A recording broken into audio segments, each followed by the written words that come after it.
नमस्कार दोस्तों। आप सभी का एसबीआई सिक्योरिटीज़ के डेली मॉर्निंग पॉडकास्ट में हार्दिक स्वागत है। आज के पॉडकास्ट में हम कवर करेंगे ग्लोबल मार्केट अपडेट्स। कल यूएस और यूरोपियन मार्केट में क्या हुआ, ऐसी कौन सी न्यूज़ है जिसमें हमारा ध्यान होना चाहिए, ऐसे कौन से इकोनॉमिक इवेंट है अगले कुछ दिनों में जो हमारे रडार पे होना चाहिए, कहाँ प्रमोटर और जो बड़े बड़े फंड्स हैं उनकी कहाँ एक्टिविटी चल रही है और हमारी क्या ट्रेडिंग और इन्वेस्टमेंट स्ट्रैटेजी होनी चाहिए। पहले देख लेते हैं कि कल इंडियन मार्केट में क्या हुआ। तो कल एक्सपायरी सितंबर सीरीज का एक्सपायरी का आखिरी दिन था और हमने देखा कि काफ़ी वोलाटाइल डे था।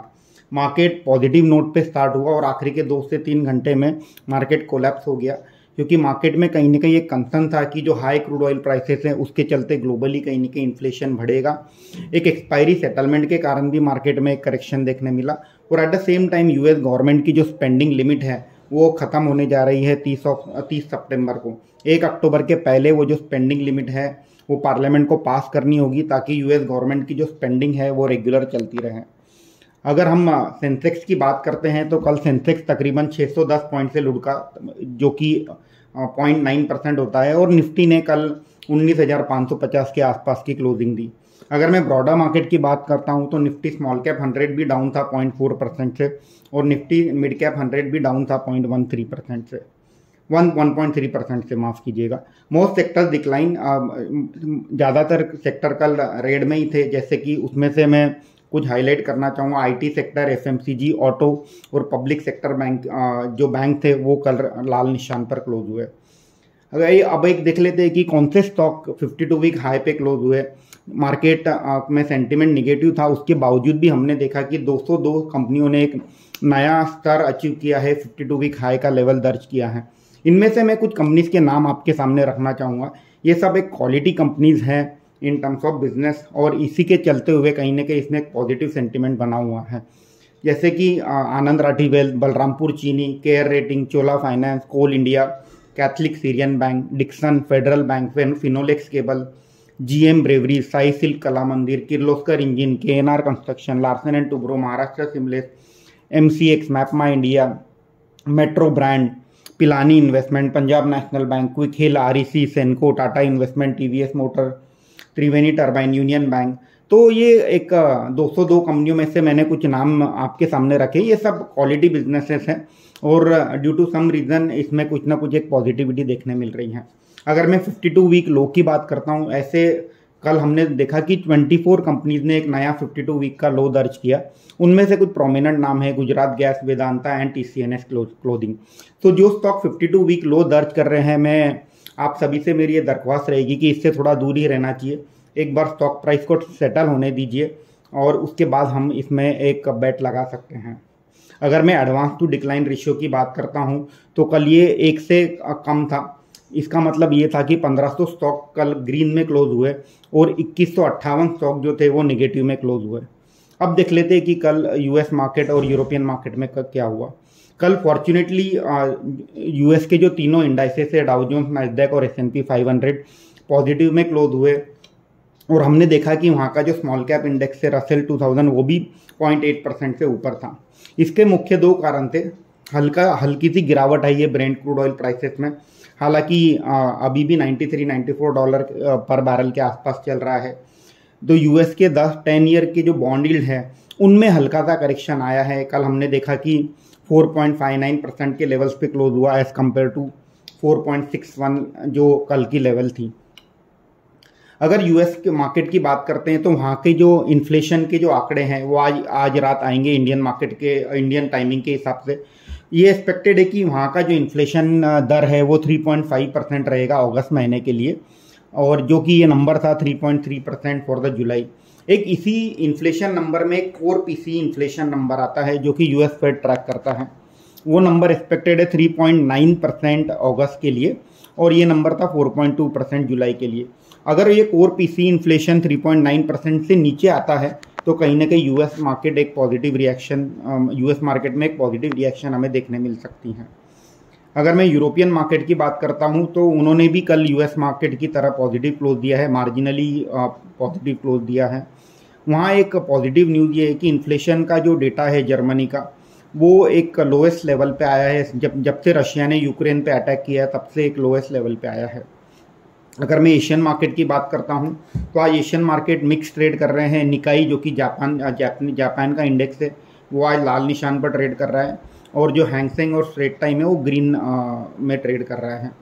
एक बात हमें ध्यान रखना होगा कि चाइना का जो मार्केट है 6 अक्टूबर तक बंद रहेगा, क्योंकि वहाँ national day golden week celebrate किए जा रहा है। तो उसी के चलते चाइना मार्केट से कोई संकेत नहीं मिलेंगे हमें 6 अक्टूबर तक। जो अब देखते हैं गिफ्ट निफ्टी, जैसे आज हम बात कर रहे हैं तो गिफ्ट निफ्टी ट्रेड कर रहा है तकरीबन 19,659 के लेवल पे, जो एक दर्शाता है कि फ्लैट ओपनिंग देगा इंडियन मार्केट। अब मैं आपका ध्यान इंडिया विक्स पे लाना चाहूँगा। इंडिया विक्स जो कि एक वोलेटिलिटी इंडेक्स का वोलेटिलिटी दर्शाता है इंडियन मार्केट में, वो कल तकरीबन 11% ऊपर था और ये बंद हुआ 12.8 पे। तो ये एक इम्पॉर्टेंट पैरामीटर रहेगा जब भी इंडिया विक्स जो है वोलेटिलिटी इंडेक्स जो है ये ऊपर जाता है। हमने ये पाया है कि मार्केट में थोड़ा करेक्शन रहता है, दबाव रहता है और एक वोलेटिलिटी इंक्रीज होती है।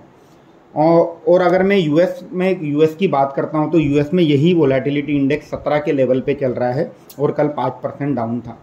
अगर हम फंड फ्लो की बात करते हैं तो कल हमने देखा कि फॉरेन इंस्टीट्यूशनल इन्वेस्टर ने कल फिर से बिकवाली करी। कल 8वां दिन था जहां फॉरेन इंस्टीट्यूशनल इन्वेस्टर ने अपना माल बेचा। तकरीबन 3,364 करोड़ का माल बेचा फॉरेन इंस्टीट्यूशनल इन्वेस्टर ने।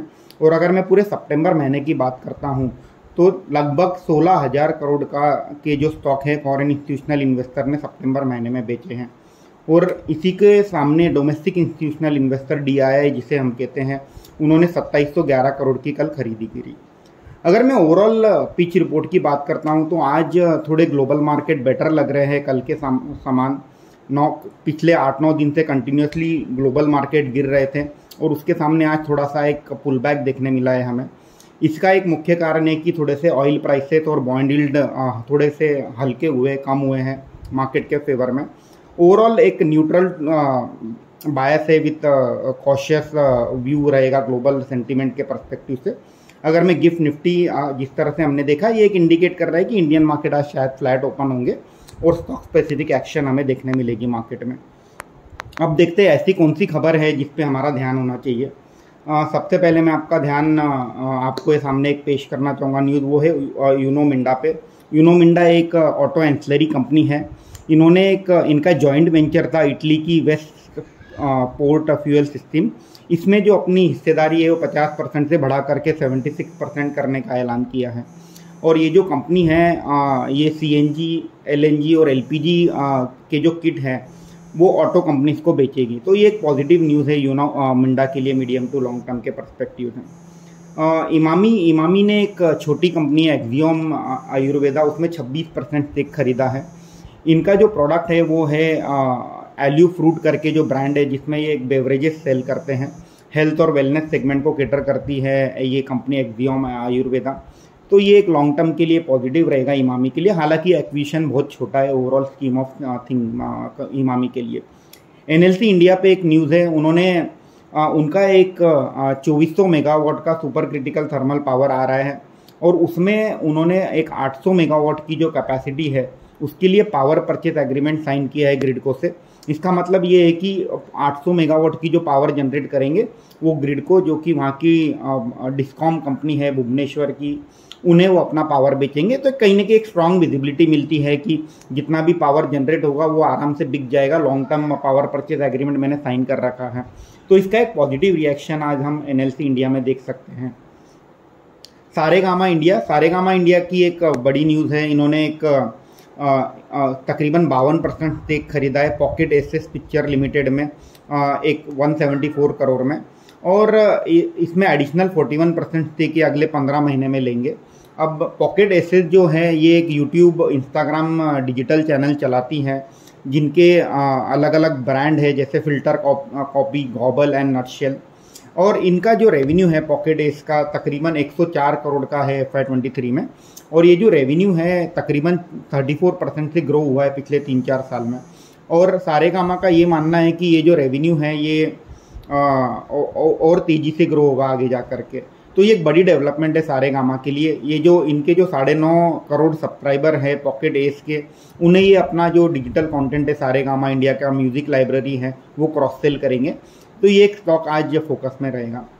अदानी ग्रीन में आज खबर है कि इनमें एक साल पहले जो अबू धाबी के एक इन्वेस्टर थे IHC, ये अपना स्टेक बेचना चाहते हैं। ये अपना एक उनका जो ग्लोबल पोर्टफोलियो है उसमें रिबैलेंसिंग करेंगे।